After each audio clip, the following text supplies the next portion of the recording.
estudando o Livro dos Médiuns, um estudo sequencial da obra O Livro dos Médiuns de Allan Kardec.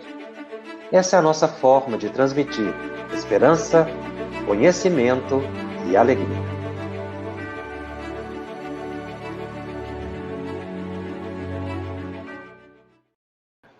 Olá!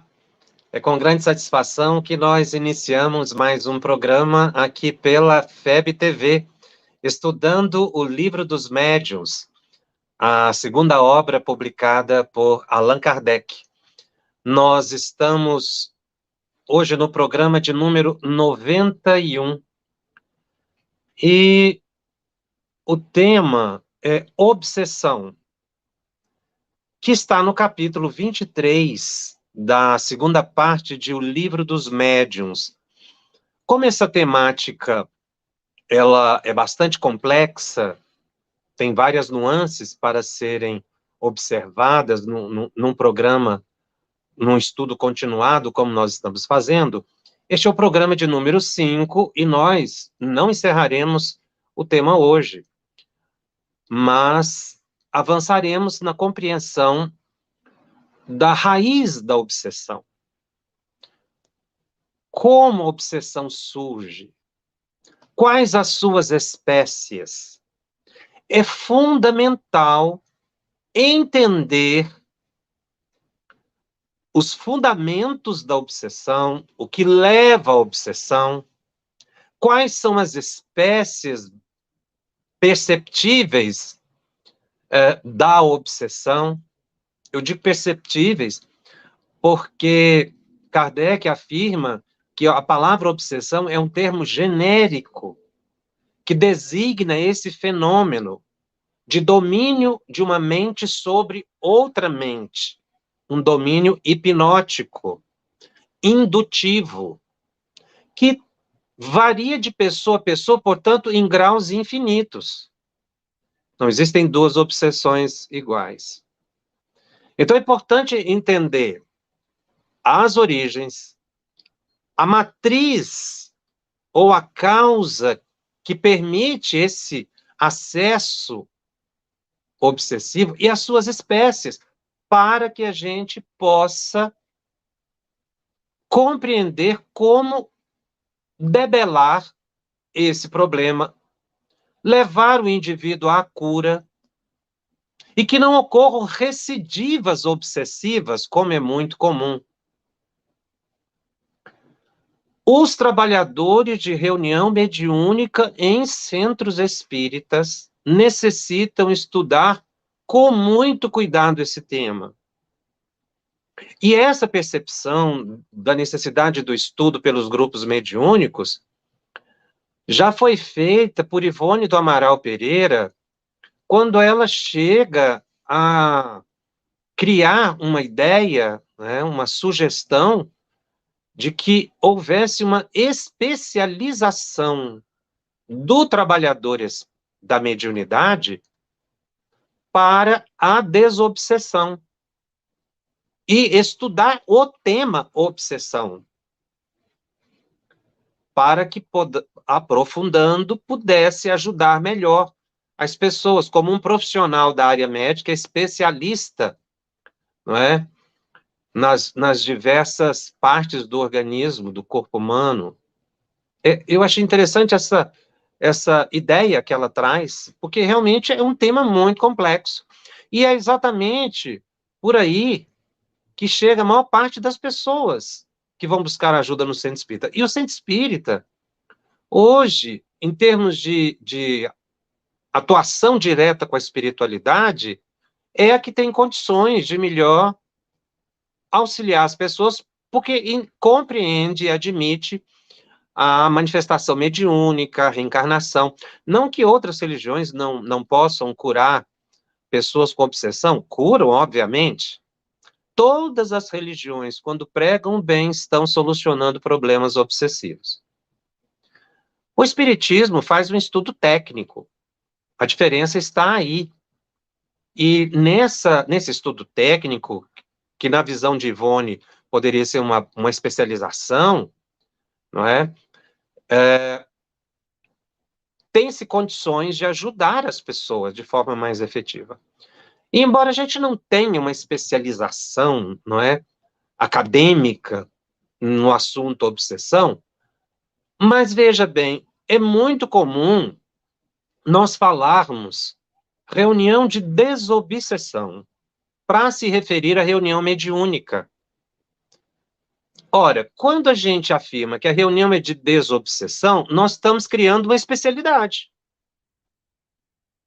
Inclusive, André Luiz, no livro Desobsessão, ele diz que as faculdades mediúnicas exercíveis, né, na reunião mediúnica, basicamente são a intuição do dirigente e a psicofonia, ou incorporação.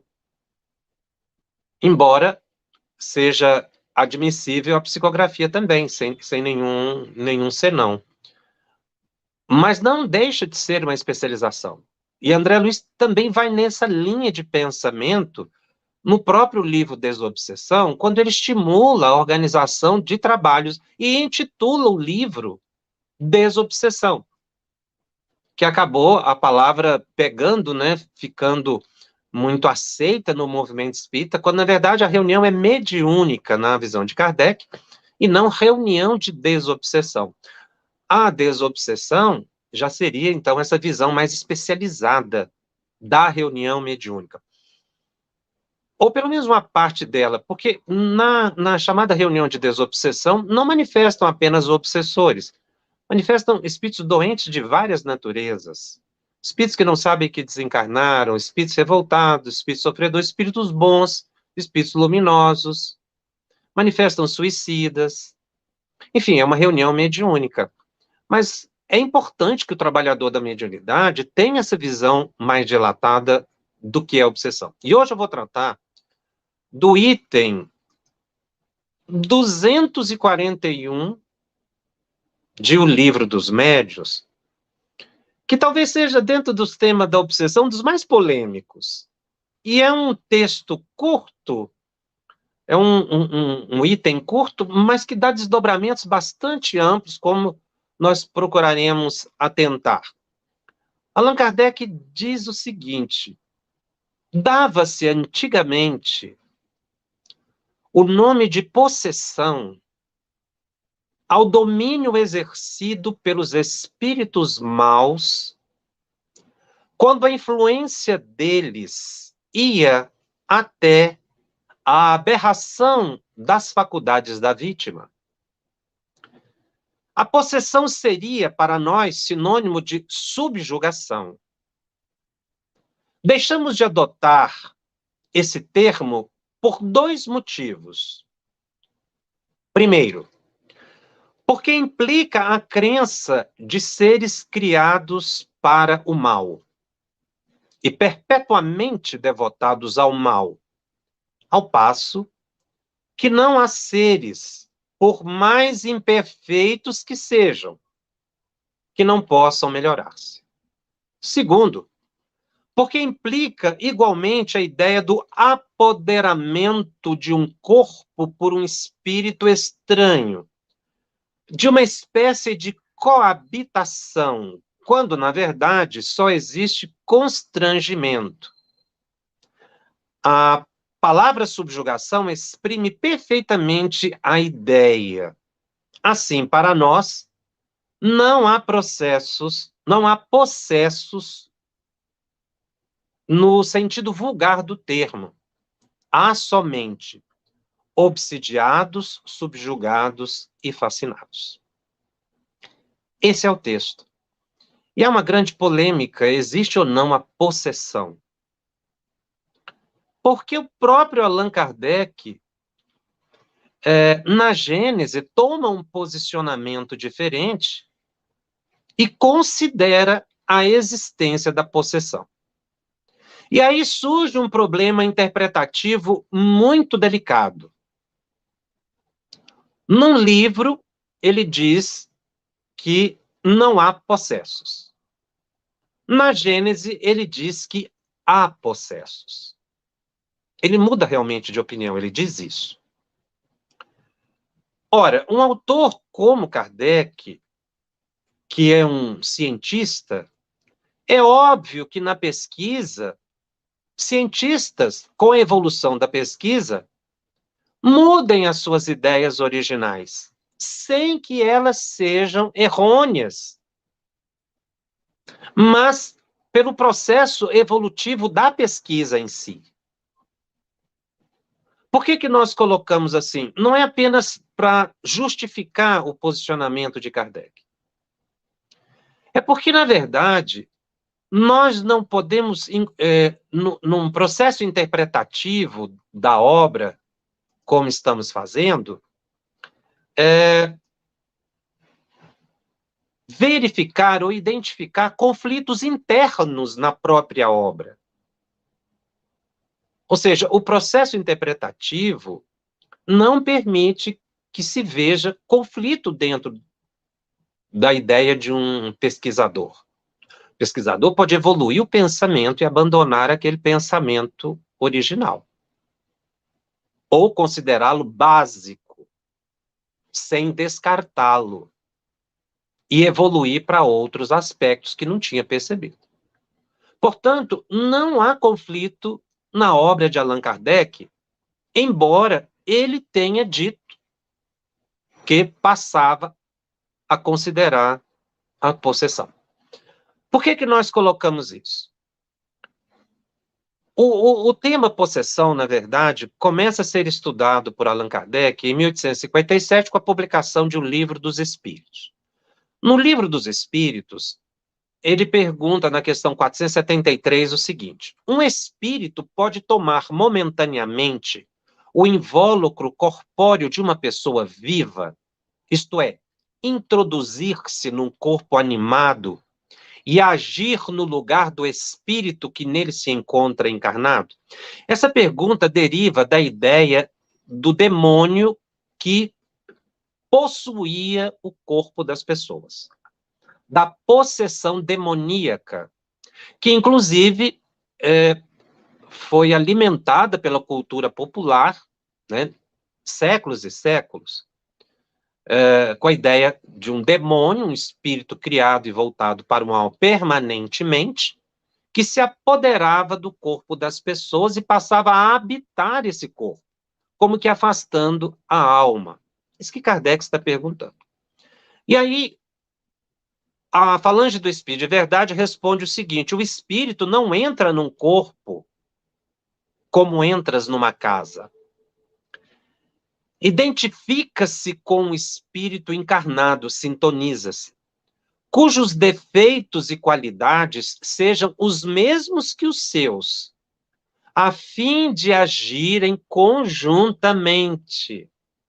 Então, depois que estabelece afinidade, aí a ação é paritária, ou seja, espírito e encarnado começam a agir juntos.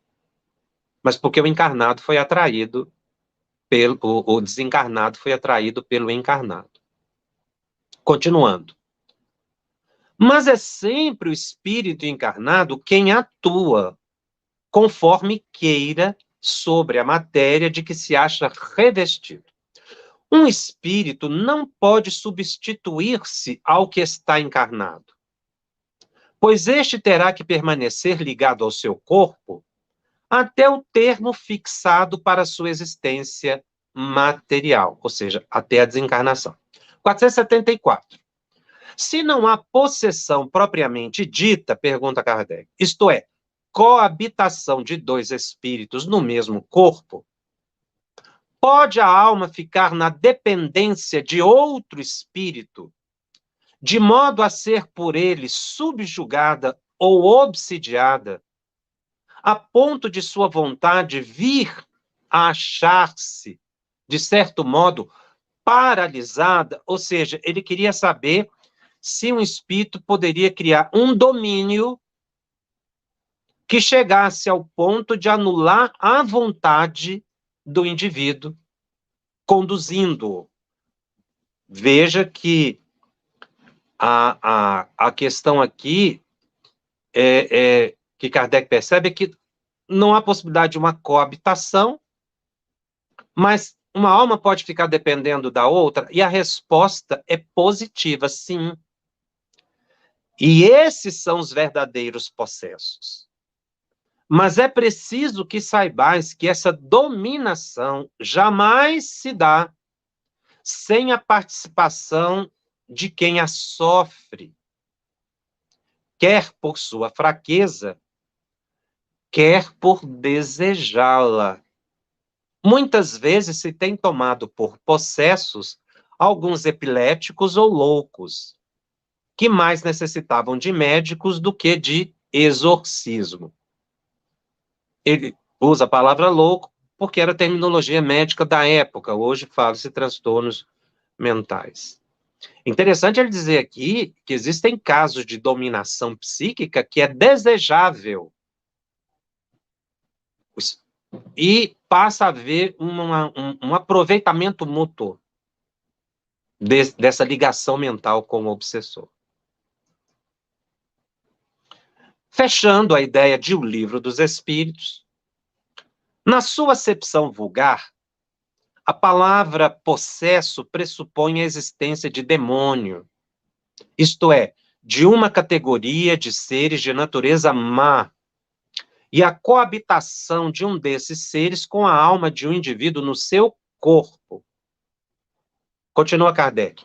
Considerando que, nesse sentido, não há demônios, e que dois espíritos não podem habitar simultaneamente um corpo, não há possessos, segundo a ideia comumente associada a essa palavra.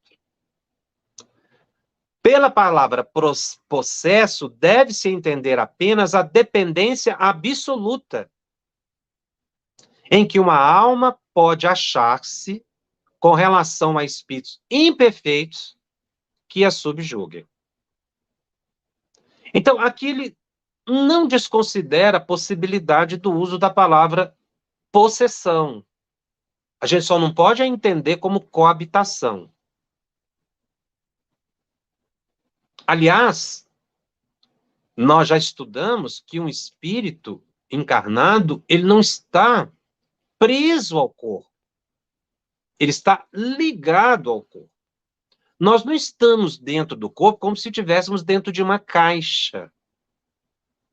Nós estamos ligados por vínculos magnéticos, dada a existência do fluido vital, e o amálgama que liga a alma com o corpo mais denso, o corpo físico, é o perispírito.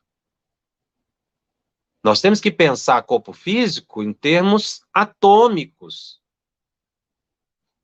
não é?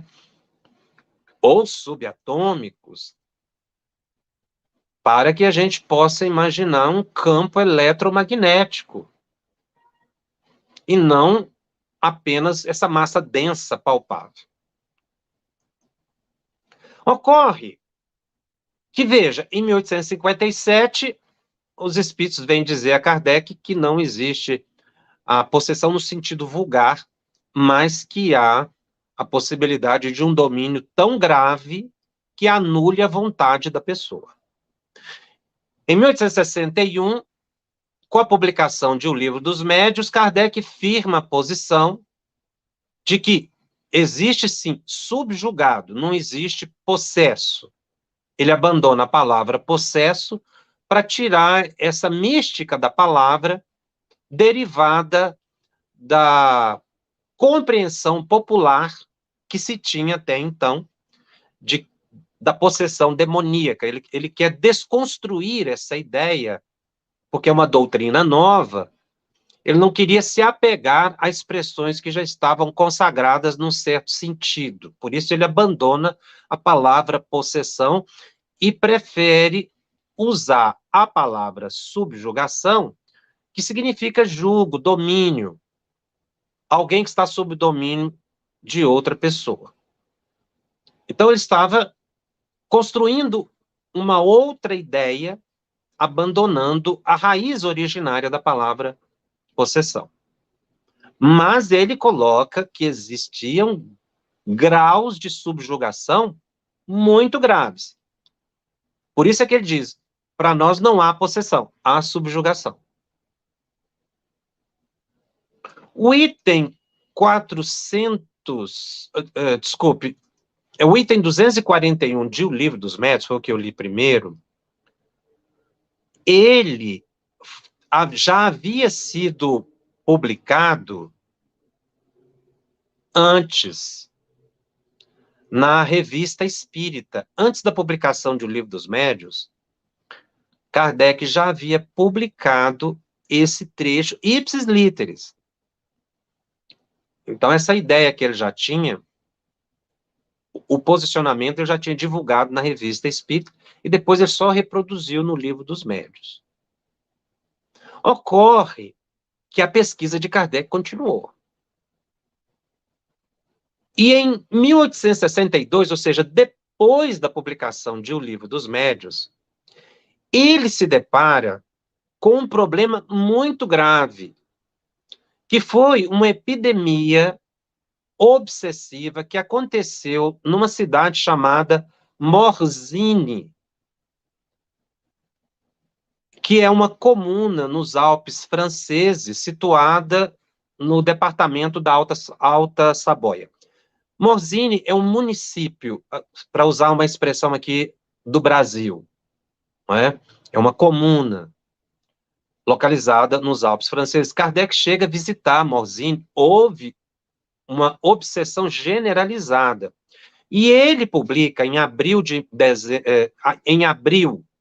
no mês de abril, e no mês de dezembro de 1862,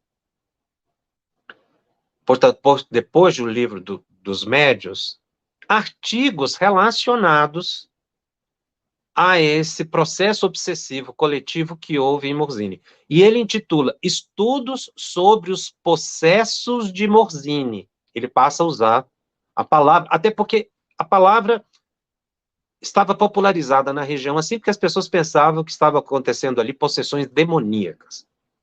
Tanto é que o primeiro artigo que Kardec publica em abril é Epidemia Demoníaca na Saboia. Depois ele vai pesquisando mais.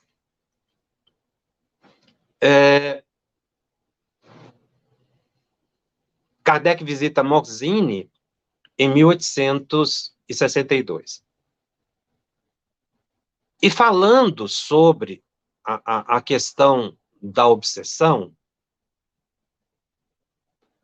ele dá uma explicação. Exatamente em dezembro de 1862, no artigo Estudos sobre os Possessos de Morzine.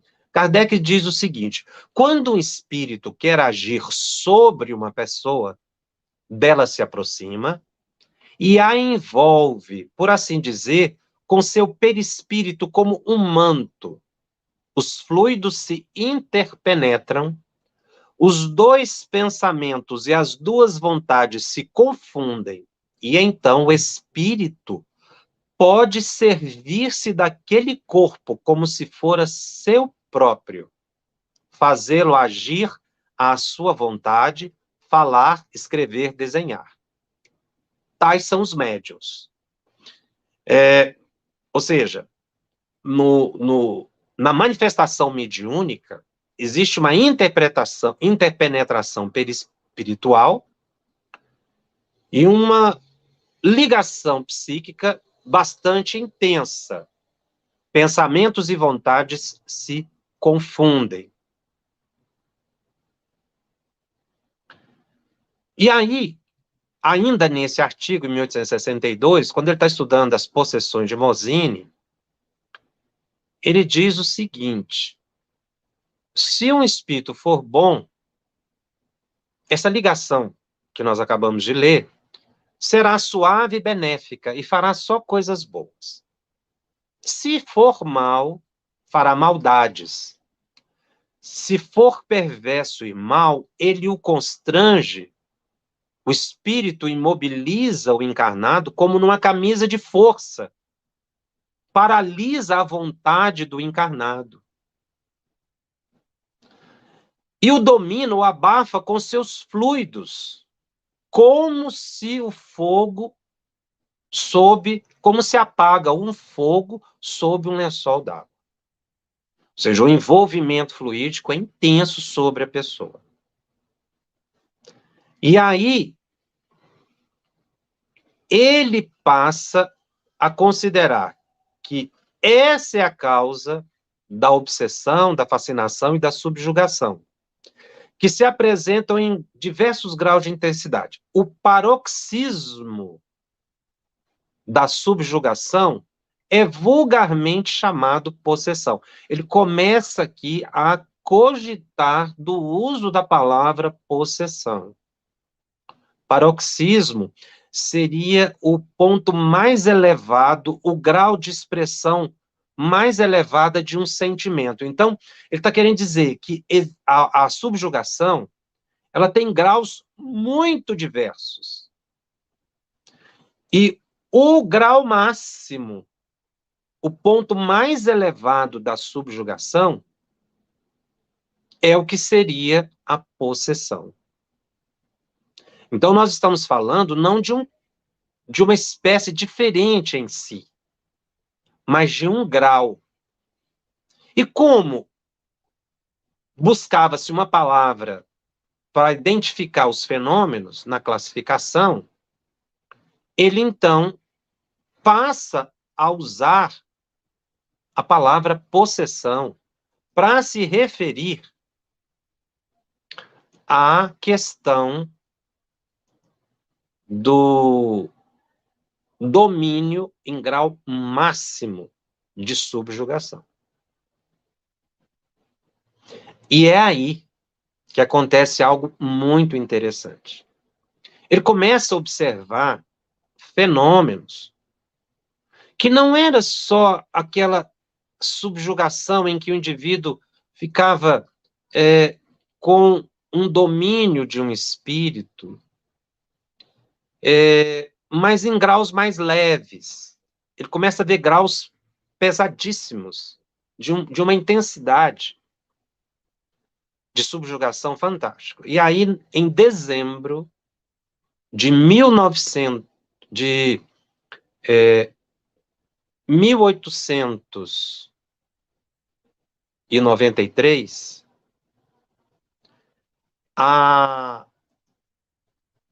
Allan Kardec,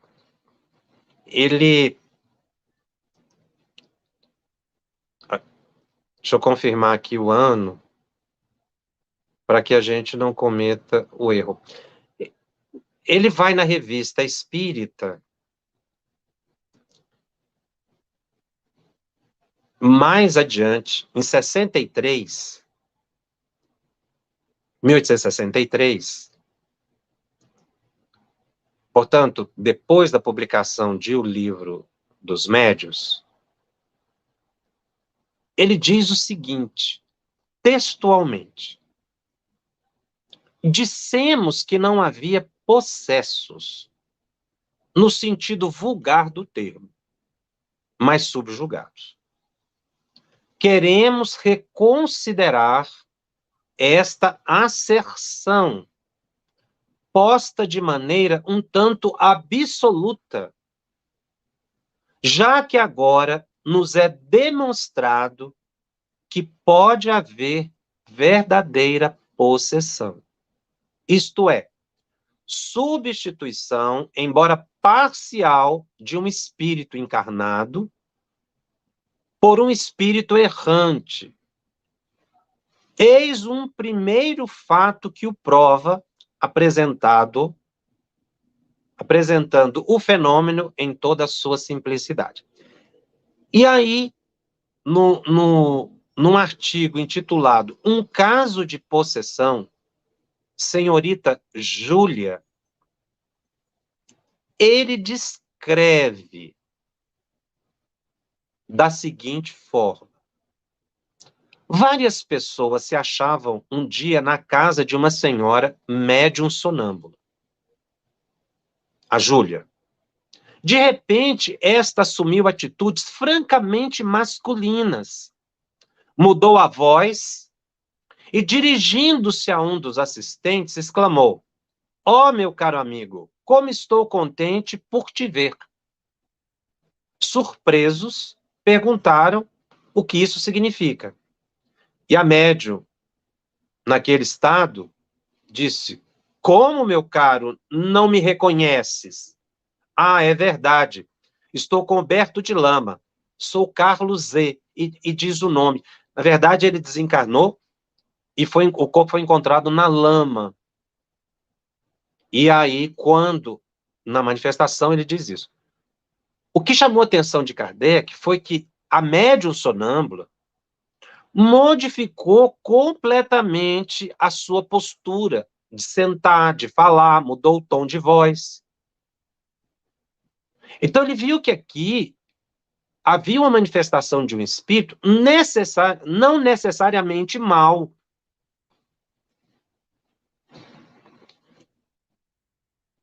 Mais de um grau de envolvimento mediúnico tão intenso que ele chamou isso de possessão. Por isso é que na Gênese ele vai dizer que a possessão não é necessariamente má. Pode haver possessão de bons espíritos. Mas é devido ao grau de ligação psíquica. Porque nós temos que considerar também que Kardec observava o fenômeno. E as explicações que os espíritos davam eram explicações possíveis à época. Aí ele dá um outro exemplo, também da mesma médium Júlia, só que agora um grave obsessor. E esse obsessor começa a dominar a médium Júlia, sonâmbula, por várias horas do dia. E aí ele pergunta: já que tomaste posse do corpo da senhora, poderias nele permanecer? O obsessor é invocado. Não, mas vontade não me falta. E continua a pesquisa. Por que não podeis? Porque seu espírito está sempre ligado ao corpo. Ah, se eu pudesse romper esse laço, eu lhe pregaria uma peça. O que faz, durante esse tempo, o espírito do médium? E aí a resposta do obsessor é interessante. Está aqui ao lado, olhando para mim e rindo por me ver em suas vestes. Aqui, diz Kardec, a possessão é evidente. E ressalta ainda melhor detalhes. É uma possessão.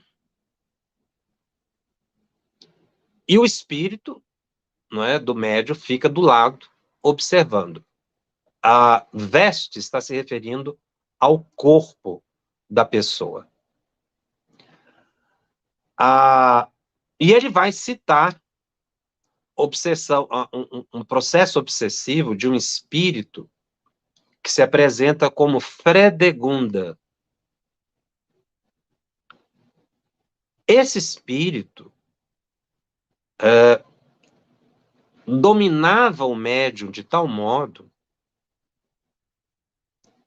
que praticamente ficava o médium o tempo todo no estado de transe. Era realmente como se a Fredegunda tivesse tomado o corpo da pessoa. Mas não era permanente. Alguns momentos o médium voltava à lucidez. Era uma obsessão gravíssima. Ela ficou assim por 6 meses, acometida de crises.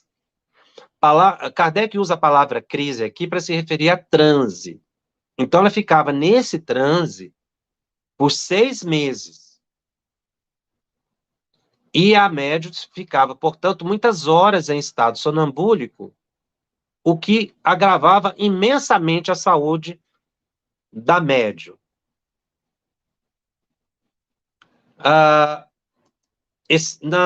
Na revista Espírita de janeiro de 1864, porque os textos anteriores da década de 1863, Em janeiro de 1864, Kardec continua estudando o assunto possessão.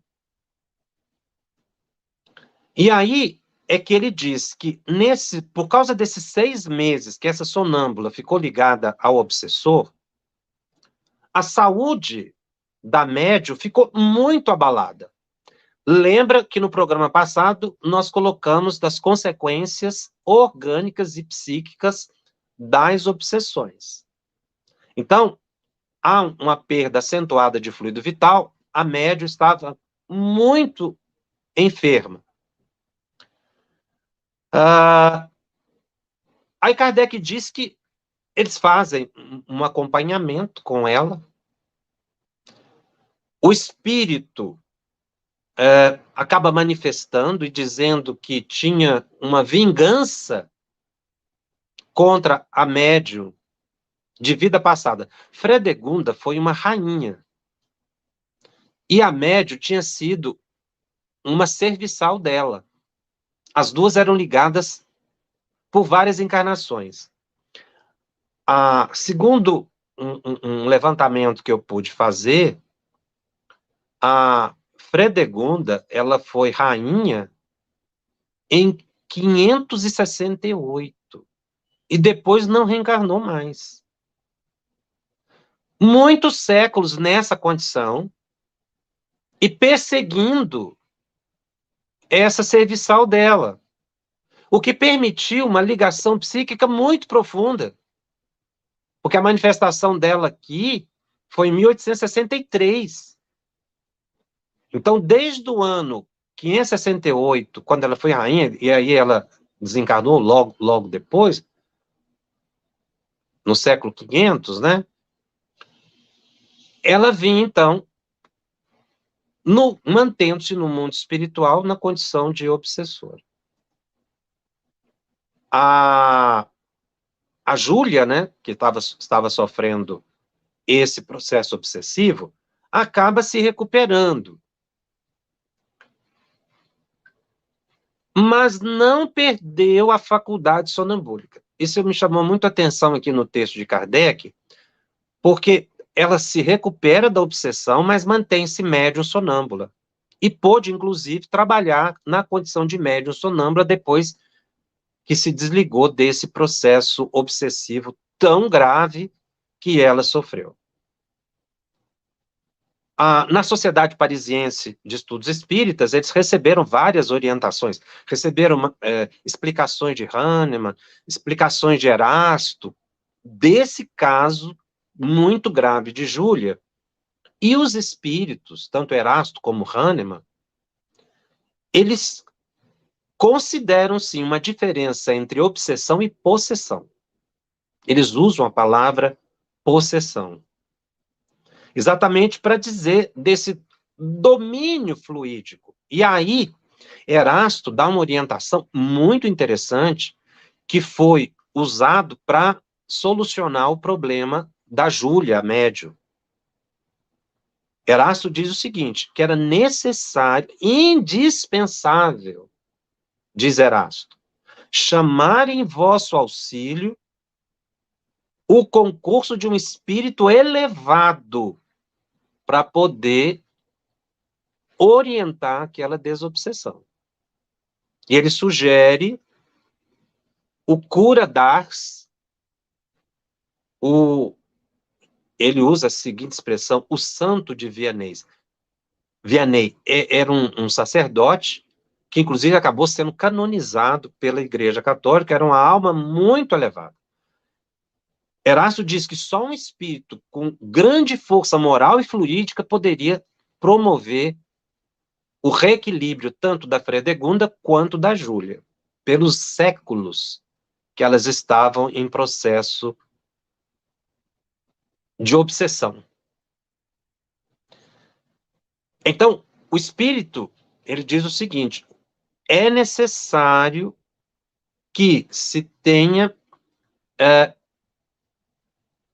magnetizadores convictos da verdade espírita para aplicar passes na Júlia com moralidade irrepreensível e sem presunção.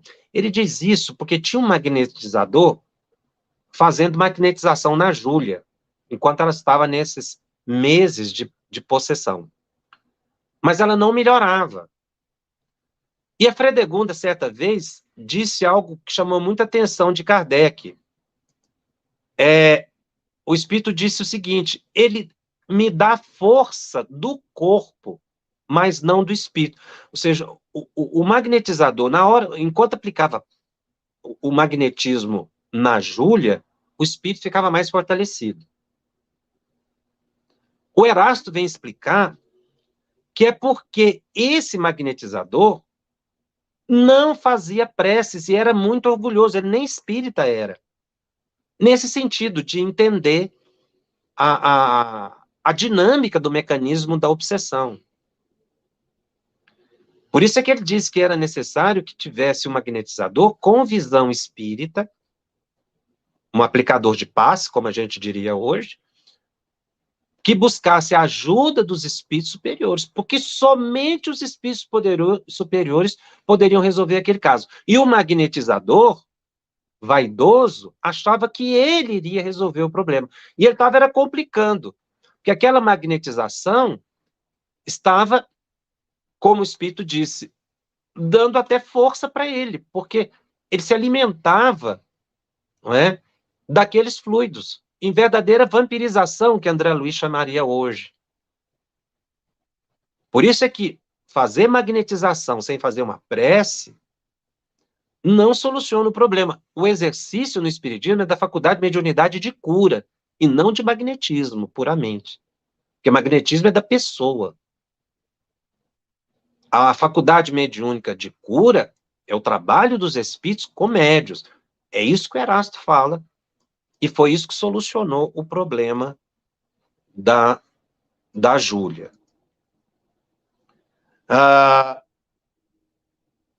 Nesse processo de estudo da possessão, Kardec recebe uma carta da cura de uma jovem que também estava obsidiada, em grau máximo, agora de uma comuna francesa chamada Marmande, uma comuna francesa, o município, como eu disse. Eles receberam uma orientação lá, ele mandou uma carta para Kardec. A carta dizia mais ou menos assim, eu vou ler um pequeno trecho. Este espírito, o que deu orientação, toma o nome de Pequena Carita. É o de uma jovem que conheci morta na flor da idade e que desde a mais tenra infância tinha dado provas de grande angelitude e rara bondade. Então, o espírito Carita que dá a seguinte orientação: o espírito que subjuga penetra o perispírito do ser sobre o qual quer agir. O perispírito do obsedado recebe como uma espécie de envoltório o corpo fluídico do espírito estranho. E, por esse meio, é atingido em todo o seu ser. O corpo material experimenta uma pressão sobre ele exercida de maneira indireta. Então, nesse processo de fusão de perispíritos, o corpo físico sofre um impacto muito grande.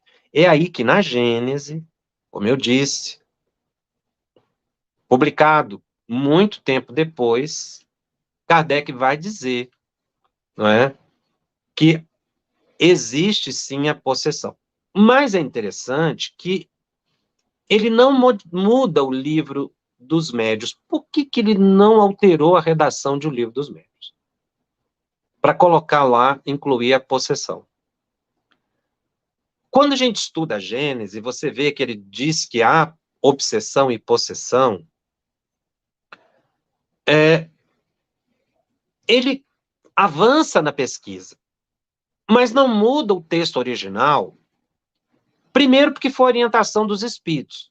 E ele disse, o erro foi dizer, só existe esses tipos, essas espécies. E realmente, não existem só essas espécies. Existem outros, além da possessão, como André Luiz diz hoje, do vampirismo, que não é possessão. É uma variação do processo obsessivo. Então, Kardec estava avançando na pesquisa. Por isso é que não há um conflito, mas uma evolução de ideias, embora ele diga que mudava de opinião, porque ele estava evoluindo a ideia.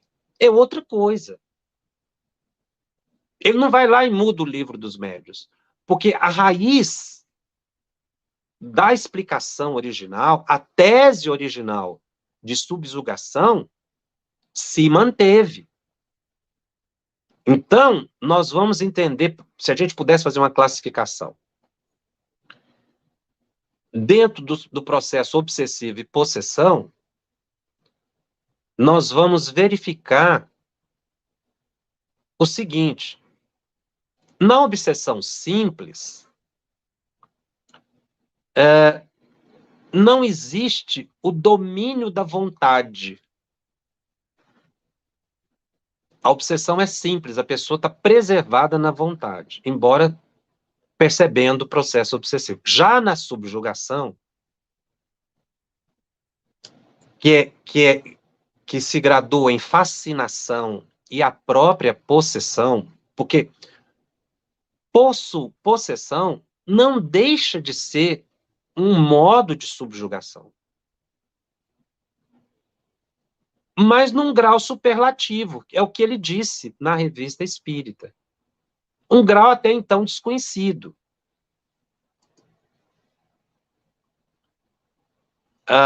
Inclusive, ele diz que na possessão é o desencarnado que fala e atua. E ele chega só nessa explicação, ele não avança, porque não havia possibilidade tecnológica ou científica para chegar a esse ponto.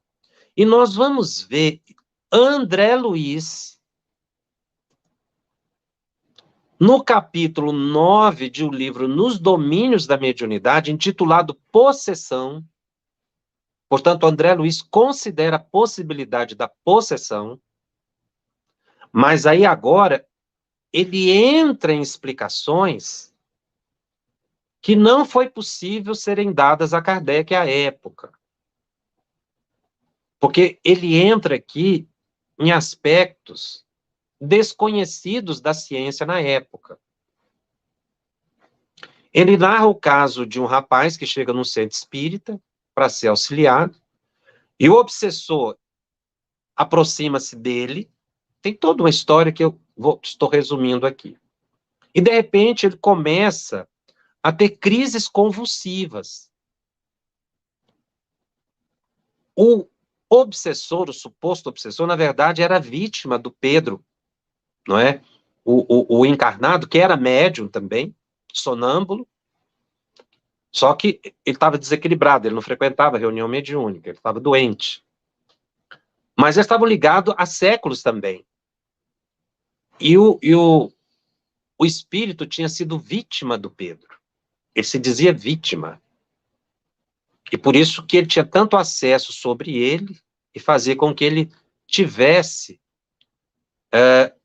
acessos de possessão, que é o que André Luiz, ou seja, momentos de possessão, que eram os momentos da crise convulsiva. Então, a crise convulsiva dele não era de problema neurológico. No caso desse rapaz aqui, era devida a aquele momento em que o espírito se ligava perispiritualmente, da forma que foi explicado para Kardec, mas André Luiz adita o seguinte: o córtex cerebral do Pedro ficava envolvido de uma massa fluídica muito escura, o que não era possível explicar para Kardec na época. Mas André Luiz apenas evolui, explica, ele não muda a tese de Kardec, tanto é que ele confirma aqui, só que ele vai explicar. Ele diz que as células do córtex cerebral, que é a parte motora, né, que dá o domínio do corpo, sofre um bombardeio de emissões magnéticas. E os centros motores ficam desorganizados. O cerebelo está empastado de fluidos deletérios. Então, ele não consegue controle do corpo, nem da memória, não dá conta de falar. E aí ele tem a crise convulsiva. Veja que é uma explicação científica, seria muito avançada na época. E até André Luiz vai perguntando para o mentor ali, e pergunta se, nesse caso, seria um transe mediúnico. Aquele acesso possessivo é um transe mediúnico. É uma crise. Porque o Pedro é médium. Não que possessão só aconteça com médios. Eles estão estudando esse caso para dizer que aquele ali, essa associação de mentes desequilibradas, é um verdadeiro transe mediúnico. Mas eles estavam ligados por vínculos de ódio de muito tempo. E o que solucionou o problema foi o mesmo que Erasto orientou para Kardec, lá em 1864. A prece e o concurso dos bons espíritos, o passe e a humildade, a moralidade do esclarecedor, do aplicador do passe para ajudar e aliviar, pelo menos melhorar aquele estado, né, que poderia até chegar à cura, se o Pedro resolvesse modificar a sua conduta interior. Né? Mas, nesse momento de passes, o espírito não era desligado do Pedro, o espírito adormecia magneticamente e dava um certo alívio para o Pedro. Por isso é que esses acessos, como no caso da Júlia e da Fredegunda lá, não eram o dia inteiro, eram momentos que ela tinha de transe. Então, a Júlia, médium sonâmbula, ela estava em transe. A possessão, portanto, é uma manifestação de transe, que é o que André Luiz explica aqui.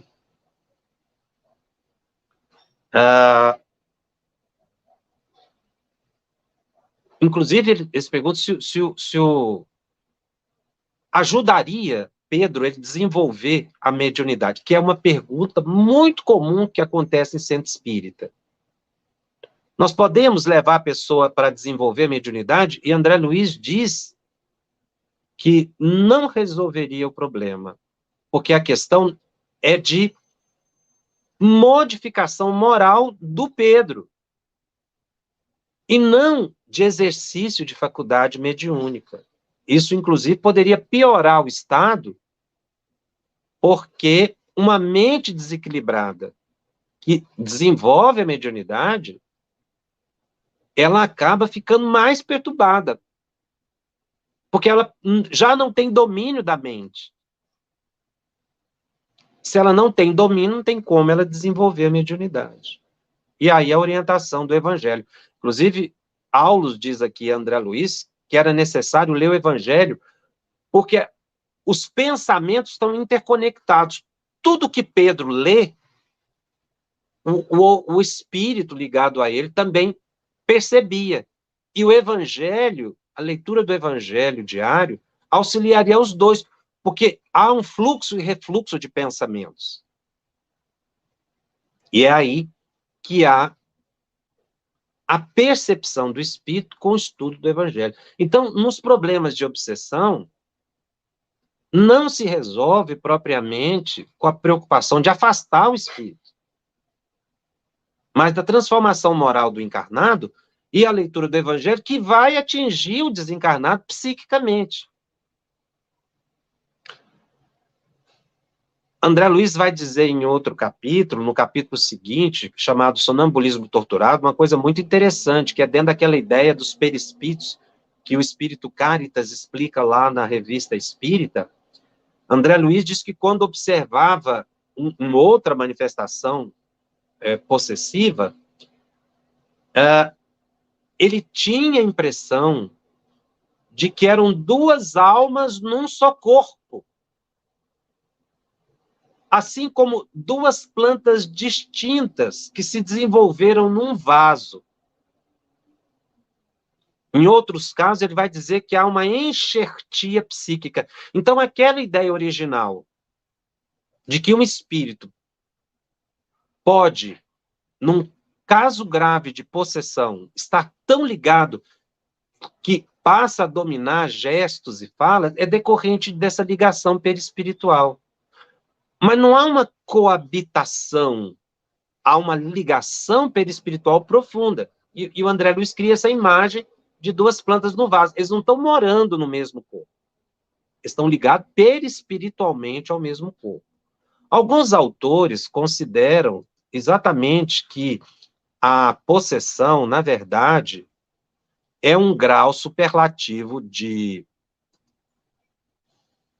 obsessão. Emmanuel, no livro Seara dos Médiuns, ele diz que realmente existe a possessão, e ele cita os versículos 2 a 13 do capítulo 5 do Evangelho de Marcos, que é aquele trecho que Jesus chega de barco e aparece um homem que morava no cemitério, nos sepulcros.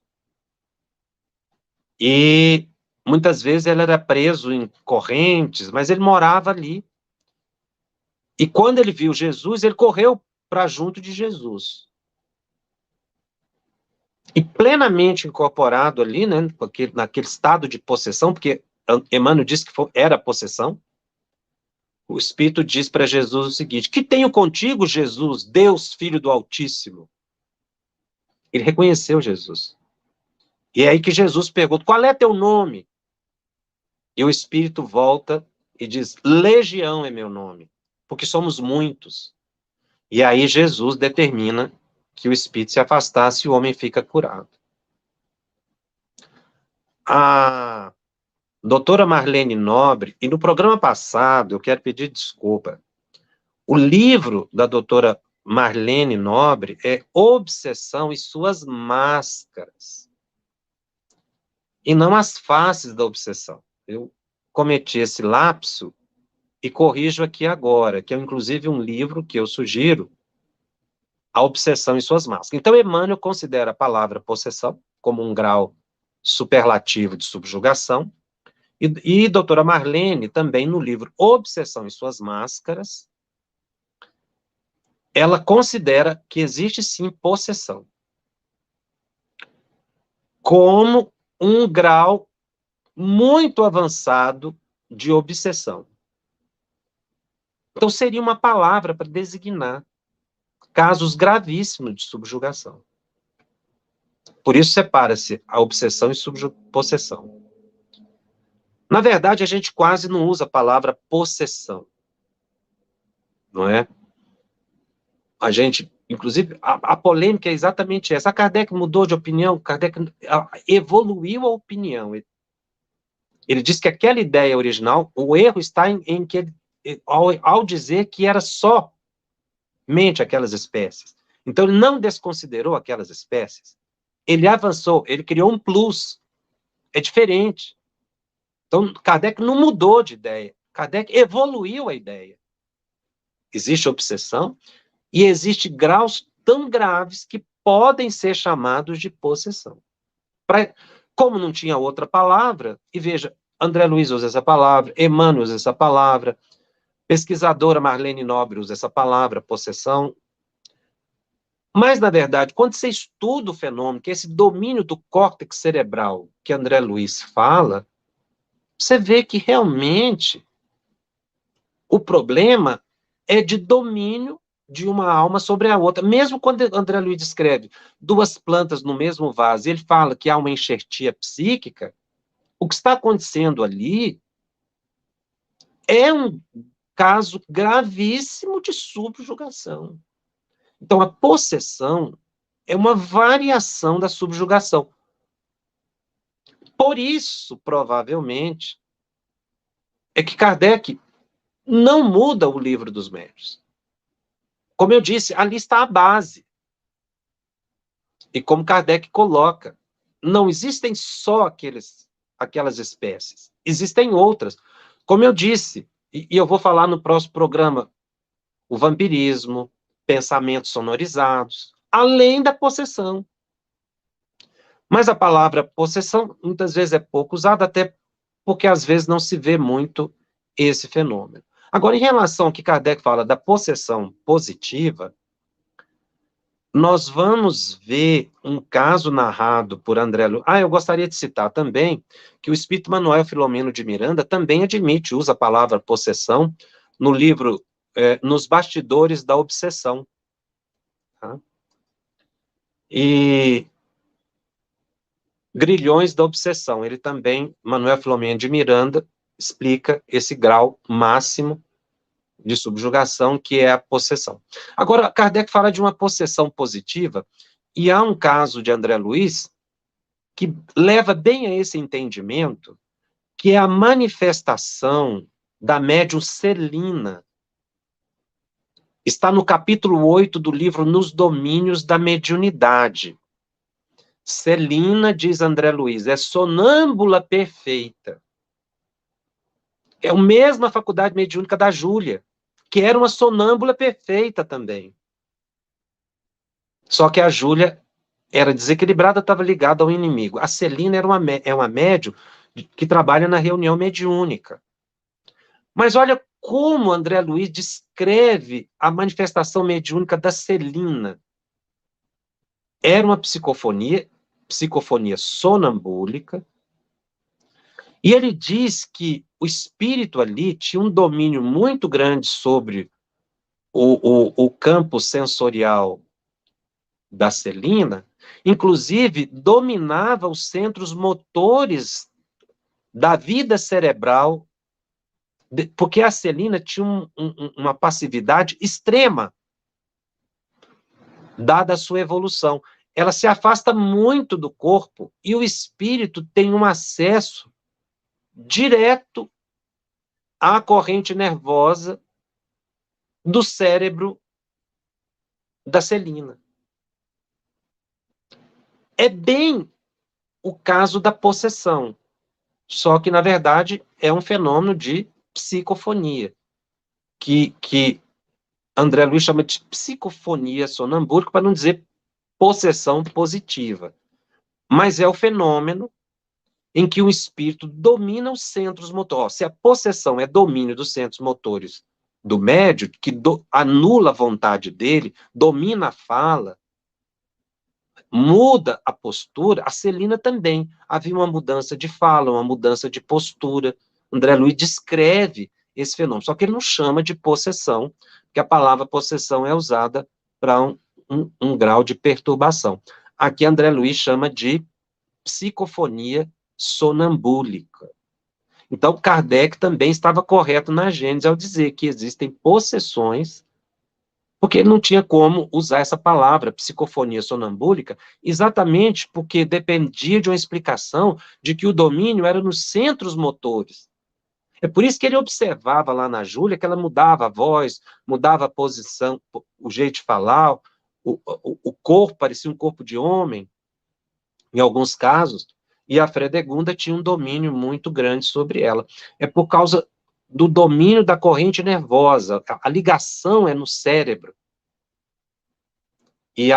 Mas a Celina se mantinha no controle, porque é uma pessoa de moralidade elevada. Então, a Celina tinha uma passividade extrema, e ela tinha toda uma mudança de personalidade quando incorporava, segundo André Luiz, porque ela não oferecia resistência nenhuma. Então, ela mudava a voz, ela mudava a postura, o jeito de ser, que é o caso, porque ela era uma sonâmbula, a mesma faculdade mediúnica da Júlia.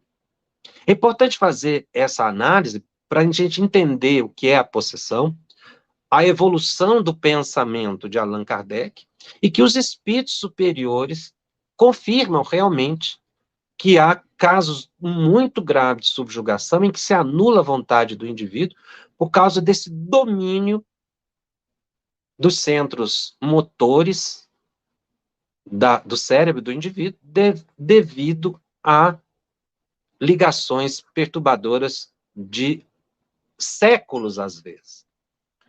E a chamada possessão positiva, né, de Kardec, e que ele cita lá aquele espírito que estava sujo de lama,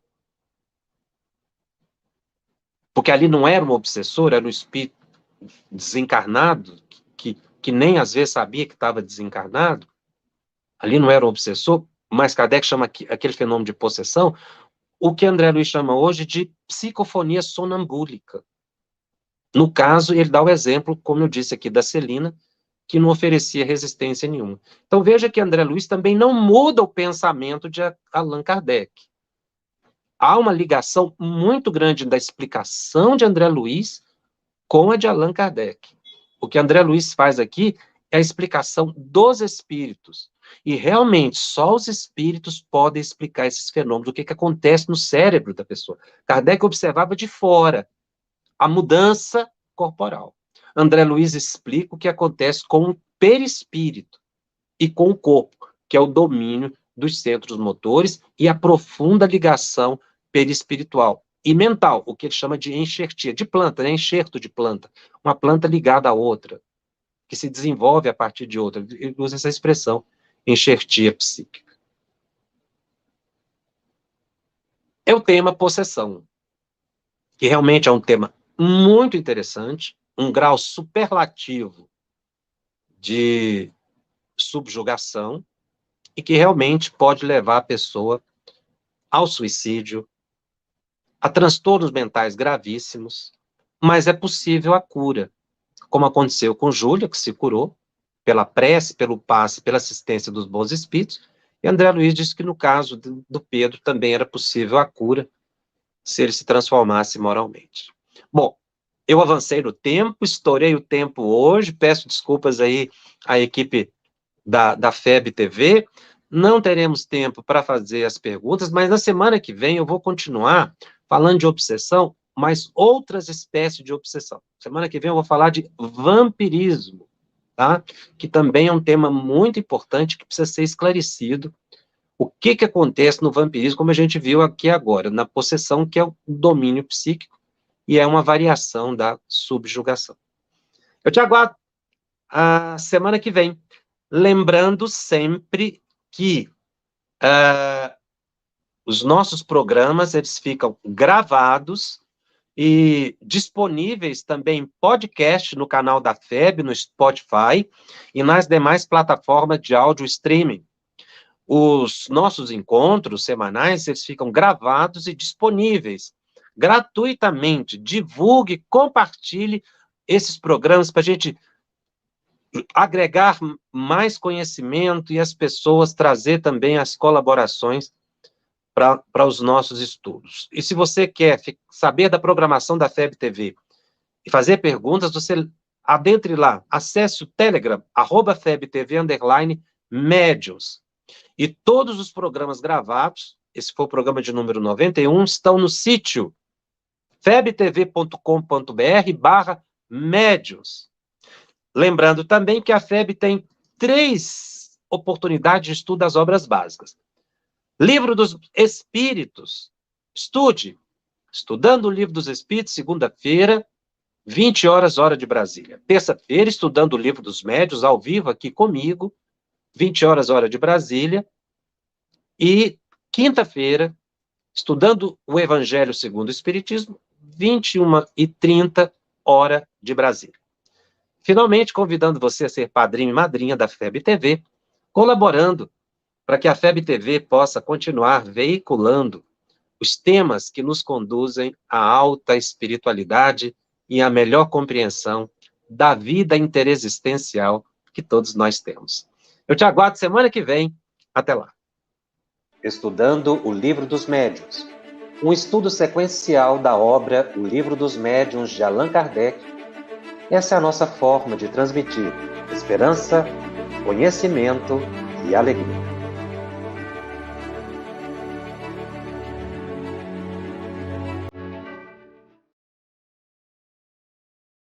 Nós queremos te agradecer do fundo do coração e aproveitar esse momento para pedir que você se junte ao projeto, continue sendo um colaborador, continue fazendo as suas doações para que o trabalho prossiga, levando esclarecimento, levando consolação a milhares de corações espalhados pelo Brasil e pelo mundo.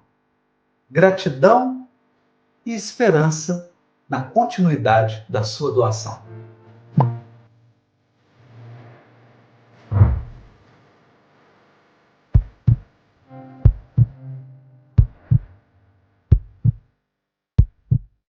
Iniciamos hoje a campanha Conheça a Federação Espírita Brasileira, que busca mostrar quem ela é. O trabalho realizado por meio desta instituição centenária, trazendo você para dentro da nossa casa. Como surgiu a Federação Espírita Brasileira? De Augusto Elias, o seu fundador, aos dias de hoje, o que ocorreu? Quem foram e quem são os vultos que fizeram e fazem parte dessa história? Qual a relação de nomes como Chico Xavier, Bezerra de Menezes, Ivone Pereira com esta instituição? Qual a sua missão? Como ela atua na formação do homem de bem? Apresentaremos a Federação Espírita Brasileira em formato dinâmico com vídeos, depoimentos, postagens históricas, áudios. Conheça e faça parte desta família.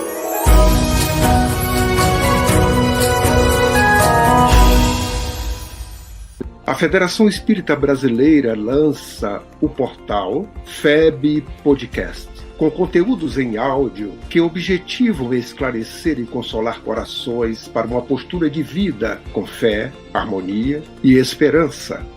Diretamente dos estúdios da Federação Espírita Brasileira, está começando o podcast Espiritismo em Pauta.